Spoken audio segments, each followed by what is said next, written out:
سورہ کہف. اصحاب کہف کا نام تو سنا ہے نا ماشاءاللہ آپ حضرات. پہلے اس کی فضیلت میں ایک حدیث نہ بیان کروں. نبی کریم صلی اللہ علیہ وسلم نے فرمایا، یہ مسلم شریف کی حدیث ہے، دجال آئے گا قیامت کے قریب اور بڑے لوگوں کو گمراہ کرے گا. تو حضور نے فرمایا جو سورہ کہف کی 10 آیات زبانی یاد کر لے نا، وہ دجال کے فتنے سے بچ جائے گا. اللہ توفیق عطا فرمائے. اس سورہ مبارکہ کی آیت نمبر 9 سے اصحاب کہف کا ذکر شروع ہوتا ہے. اصحاب کہف، جب حضرت عیسیٰ علیہ السلام کو اللہ کریم نے چوتھے آسمان پہ بلا لیا نا، تو دقیانوس نام کا ایک بادشاہ ہوا بنی اسرائیل کے اندر، بڑا ظالم تھا. اس نے گمراہی پھیلا دی اور جو لوگ معاذ اللہ کفر اور شرک نہیں کرتے تھے انہیں قتل کروا دیتا تھا. تو 7-8 نوجوان اپنا ایمان بچا کے بھاگے. او ہو اللہ اکبر، ساری دنیا مال بچا کے بھاگتی، وہ 7-8 نوجوان اپنا ایمان بچا کے بھاگے کہ یہ ہمیں کہیں کفر کی طرف نہ لوٹا دے. تو جا کے ایک غار کے اندر چلے گئے تو ایک کتا بھی ان کے ساتھ ہو گیا. انہوں نے کتے کو بڑے روڑے مارے کہ یہ اگر بھونکے گا، آواز نکالے گا تو ہم پکڑے جائیں گے، ہم نے تو چھپنا ہے. پر اس کو نہ ولیوں سے پیار ہو گیا تھا. اس نے کہا بھگاؤ جتنا مرضی مجھے، فطرت میری ہے کہ میں بھونکتا ہوں، پر جب اللہ کے ولی ہوں تو پھر میں ادب کرتا ہوں. یہ قرآنی واقعہ. اچھا، یہ عین وہ واقعہ ہے قرآن مجید کا کہ جو بہت ساری چیزوں پر ویسے ہی نص ہے اور بہت ساری زبانیں ویسے ہی گونگ ہو جاتی. تو وہ 6-7 لوگ تھے، وہ چلے گئے غار کے اندر، جا کے انہوں نے پناہ لے لی. بادشاہ کو پتہ چل گیا کہ غار کے اندر ہے. اچھا، اللہ کی قدرت جیسے داخل ہوئے انہیں نیند آ گئی، یہ سو گئے. اور قرآن مجید کہتا ہے، قرآن مجید کے یہ لفظ ہیں کہ کتا غار کے منہ پر بازو پھیلا کے بیٹھ گیا، گویا اپنے مالکوں کی خدمت کر رہا ہے. اب میاں صاحب کی ایک بات کر لیں درمیان میں. میاں صاحب فرماتے ہیں، جنہ تناں وچ عشق نہ رچیا، کتے ہونا تھی چنگے. اور چلو مالک دیکھ کر راکھی کر دے، صابر بھوکے ننگے. یہ دیکھو نا کہ اتنا تو ان کے اندر بھی کمال ہے. اپنے نا دونوں بازو پھیلا کے، کتا بھی غار پہ بیٹھ گیا. ان کو نیند آ گئی. بادشاہ نے پتہ کرایا کہاں بھاگ کے گئے، تو کہا وہ غار کے اندر ہے. بادشاہ کہنے لگا کہ ان کی سزا یہ ہے کہ ایک دیوار چن دو غار کے منہ میں، غار کوئی بند کر دو. جس بندے کی ڈیوٹی لگائی نا غار چننے کی، بندہ بڑا نیک تھا، اس کو دیوار بنانے کا ذمہ دیا. اس نے نا دیوار بھی بنائی اور ایک تختی پہ نا سب کے نام لکھے، اور وہ تختی ایک صندوق میں رکھ کے وہاں بند کر دی. اور اسی طرح کی ایک تختی اس کے نیچے لکھا کہ ایک تختی ان کے ناموں کی نا میں مال خزانہ میں بھی بند کر رہا ہوں. اللہ تبارک و تعالیٰ کی قدرت کے بعد مفسرین نے لکھا ہے وہ 100 سال تک سوئے رہے، اور بعض نے لکھا ہے کہ 300 سال تک سوئے رہے. 300 سال کے بعد اس طرح ہوا کہ حکومتیں بدل گئیں. بیدروس نام کا ایک بادشاہ آ گیا، وہ بڑا نیک دل تھا. اس نے ہر طرف حضرت عیسیٰ علیہ السلام کی شریعت کا پھر سے نعرہ بلند کیا. اب نا کچھ لوگ ایسے تھے جو منکر ہو گئے تھے کہ مرنے کے بعد دوبارہ کیسے اٹھیں گے. بادشاہ ایک دن حجرے میں گیا، جا کے دعا مانگی، یا اللہ کوئی ایسی بات دکھا جس سے لوگوں کا ایمان پکا ہو جائے. اس طرح کے بادشاہ ہوا کرتے. تو رب کریم نے کہا میں نے تو پہلے ایک راز چھپا کے رکھا ہوا ہے، کھول دیتے ہیں. اس نے دعا مانگی اور ادھر کیا معاملہ ہوا، ایک چرواہا بکریاں چرانے والا وہاں سے گزرا. اس نے سوچا یہ دیوار ہے، اگر اس کا منہ کھول لوں نا کبھی تو میری بکریاں یہاں تھوڑا سا دھوپ کے اندر سستا لیا کریں گے. اس چرواہے نے کیا کیا کہ اس نے وہ دیوار گرائی تاکہ میری بکریاں اندر جایا کریں. وہ دیوار گرائی تو اس نے اندر 6-7 لوگ سوئے ہوئے دیکھے اور کتا بھی سویا ہوا دیکھا. اللہ تبارک و تعالیٰ اپنی قدرت سے، اپنے فضل سے ان کی کروٹیں بھی بدلتا رہا. اپنی قدرت سے ایک طرف انسان پڑا رہے نا تو اعضاء گل جاتے ہیں، ان کی کروٹیں بھی بدلی جاتی، مناسب روشنی بھی دی جاتی، حرارت بھی. اس نے دیوار گرائی تو ان کی آنکھ کھل گئی. ایک دوسرے سے کہنے لگے آج تو بڑی گہری نیند سوئے ہیں یار، آج تو لمبی نیند پوری کر لی، چلو بھوک بڑی لگی ہے ایک دوست کو بھیجو۔ یہ سارا واقعہ قرآن مجید میں موجود ہے، میں اپنے لفظوں میں بیان کر رہا ہوں۔ جاؤ ایک دوست کو بھیجو بازار سے نا کھانا لے آئے، پیسے وہی 300 سال پرانی کرنسی۔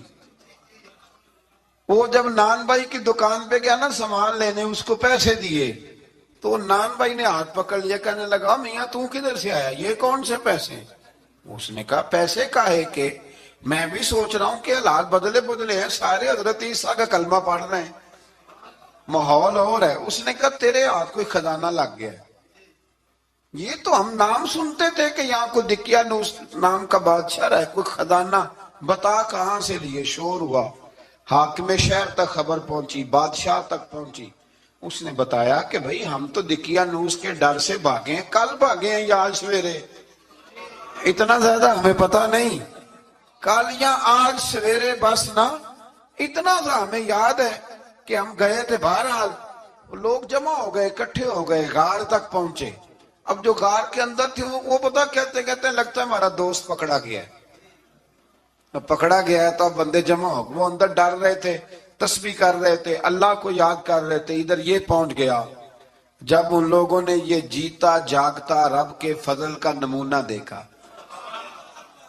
اور بادشاہ نے کہا کہ یہ کیا ہے، صندوق کھولا تو اس کے اندر وہ تختی لکھی تھی کہ یہ ان کے نام ہے، یہ دقیانوس سے ڈر کے بھاگے ہوئے ہیں، یہاں یہ سو رہے ہیں، اور اسی کی ایک تختی میں نے فلاں جگہ بھی دفن کیا، وہ تختی بھی وہاں سے نکل آئی۔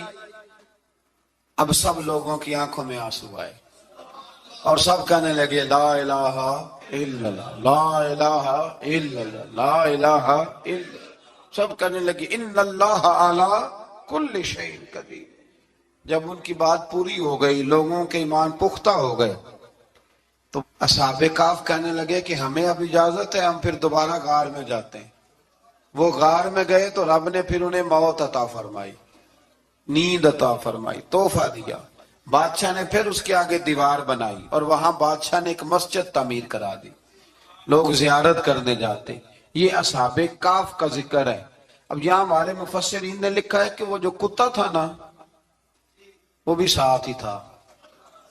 اللہ قیامت والے دن اسے انسانی، یا تو انسانی شکل ملے گی، یا جیسے رب کا فضل ہوگا رب کریم اسے بھی جنت عطا فرمائے گا۔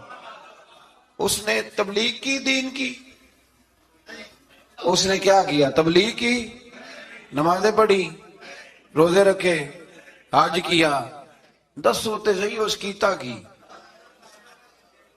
اسی آنکھیں نا خدا کے فضل سے ہم پر ہے سایہ غوث اعظم کا، ہمیں دونوں جہاں میں ہے سہارا غوث اعظم کا۔ لوگ پریشان ہو جاتے ہیں، کہتے ہیں کس طرح کی بات کرتے ہو؟ تو میں نے کہا اصل میں تیرا عقیدہ کچا ہے، وہاں تو کتا چلا جائے ولی کے پاس تو رب اسے جنت دے دیتا ہے، تو جیگتا جاتا مومن جائے تو اللہ کیوں فضل نہیں فرماتا؟ اس سے آگے نا پھر آیت نمبر 32 ہے، اس میں اللہ تبارک و تعالیٰ نے 2 لوگوں کا واقعہ بیان کیا ہے۔ فرمایا ایک شخص کے انگوروں کے باغات تھے اور چاروں طرف سے انہیں کھجوروں کے درختوں نے گھیر رکھا تھا، اور درمیان میں کھیتی بھی تھی، اور بیچ میں دریا بھی بہہ رہا تھا، اور ان باغات نے بہت عمدہ فصل دی۔ ایک دن یہ شخص اپنے ساتھی سے کہنے لگا میرا مال اور افرادی قوت تم سے زیادہ ہے، مجھے یقین ہے کہ یہ باغ کبھی برباد نہیں ہوگا۔ اول تو مجھے قیامت کا یقین ہی نہیں معاذ اللہ، لیکن اگر قیامت آئی تو مجھے وہاں سے بھی بہتر مال ملے گا۔ اس کے دوسرے ساتھی نے کہا تو اپنی اصل کو بھول گیا ہے، اور تو نے اپنے خالق کی ناشکری کی جو کہ وحدہ لا شریک ہے۔ اگر تم نے باغ میں داخل ہوتے وقت ماشاءاللہ لا قوت الا باللہ کہہ دیا ہوتا تو یہ تمہارے حق میں بہتر ہوتا۔ اگرچہ مال اور اولاد میں تم سے کم ہوں، لیکن میرا ایمان یہ ہے کہ اللہ تعالی مجھے اس سے بہتر نعمت عطا کرے گا، اور آسمان سے کوئی آفت آئی اور تمہارا باغ تباہ و برباد ہو جائے گا، یا اگر اس کا پانی زمین میں دھس گیا تو پھر تم اسے تلاش نہ کر پاؤ گے۔ بالآخر اس شخص کا باغ برباد ہو گیا۔ وہ جو کہتا تھا نا مجھے یقین نہیں قیامت نہیں آئے گی، اس کا باغ ہی، اور وہ کف افسوس ملتے ہوئے کہنے لگا کاش میں نے شرک نہ کیا ہوتا، لیکن پھر اس کا کوئی نہ مددگار تھا اور نہ حمایتی۔ آیت نمبر 45 میں اللہ تعالیٰ نے دنیا کی زندگی کی ناپائیداری کو ایک مثال سے بیان فرمایا کہ آسمان سے بارش نازل ہوئی، گھنا سبزہ نکلا، پھر وہ سوکھ کر چورا چورا ہو گیا، جسے ہوا اڑا کے لے گئی۔ مال اور بیٹے تو محض جیتی دنیا کا سنگار ہے، جب تک تم زندہ ہو تب تک مال بھی ہیں اور بیٹے بھی ہیں۔ والباقیات الصالحات، ہاں اگر کچھ ہے باقی رہے گی تو تمہارے اچھے اعمال باقی رہیں گے، اور اگر اولاد نیک ہوئی تو وہ بھی باقیات الصالحات میں شامل ہو جائے گی۔ آیت نمبر 47 سے فرمایا کہ قیامت کے دن تمام روئے زمین پر ایک کھلے میدان کی صورت میں ہوگا، سب لوگ صف باندھے رب کے حضور اکیلے حاضر ہوں گے اور اپنے اعمال ناموں کو دیکھ کر خوف زدہ ہوں گے، کہیں گے ہائے افسوس، اس اعمال نامے کو کیا ہوا، اس نے نہ کوئی صغیرہ گناہ چھوڑا نہ کبیرہ، مگر سب کو شمار کیا۔ آیت نمبر 50 میں حضرت آدم علیہ السلام کو فرشتوں کے سجدہ، ابلیس کی نافرمانی اور شیطان اور اس کی ذریت کے انسان کے دشمن ہونے کا بیان ہے۔ آگے پھر ذکر شروع ہو جاتا ہے حضرت موسیٰ علیہ السلام اور حضرت خضر علیہ السلام کا۔ یہ لفظ خضر بھی ہے اور خضر بھی ہے، یہ دو تین طریقوں سے پڑھا جاتا ہے۔ حضرت خضر کے بارے میں مختلف روایات ہیں کہ یہ ولی ہیں کہ نبی ہیں، لیکن مضبوط رائے اکثر بزرگوں کی یہی ہے کہ یہ بھی اللہ کے نبی ہیں، اور بعض نے لکھا ہے یہ ہمیشہ سے زندہ ہیں۔ یہ دو اللہ کے نبی حضرت الیاس علیہ السلام اور حضرت خضر علیہ السلام، یہ دونوں ہر سال حج میں بھی جاتے ہیں، ہر سال حج میں بھی جاتے ہیں، کیونکہ ایک روایت ملتی ہے کہ محبوب کریم علیہ السلام حج پہ گئے تو فرمایا میں الیاس اور خضر کو پہاڑوں سے اترتے ہوئے دیکھ رہا ہوں۔ تو جن کو اللہ نے کھلی آنکھیں دی ہوتی ہیں پھر انہیں زیارت بھی ہوتی ہے، انہیں یہ نظر بھی آتے ہیں۔ حضرت خضر علیہ السلام کو اللہ نے علم لدنی عطا فرمایا۔ یہ علم لدنی اللہ جس کو اپنے پاس سے عطا کر دے اس کو علم لدنی کہتے ہیں۔ حضرت موسیٰ علیہ السلام ایک دن تقریر کرتے ہوئے کسی نے پوچھا کہ آپ سب سے بڑے عالم ہیں، فرمایا الحمدللہ۔ تو اللہ کریم نے فرمایا نہیں ہے موسیٰ کلیم، آپ سے بڑے بڑے بھی ہیں، بڑے بڑے لوگ ہیں۔ ہمارے یہاں مسئلہ ہے پا نہ پڑی اور لوگ مناظرہ کرنے آتے ہیں۔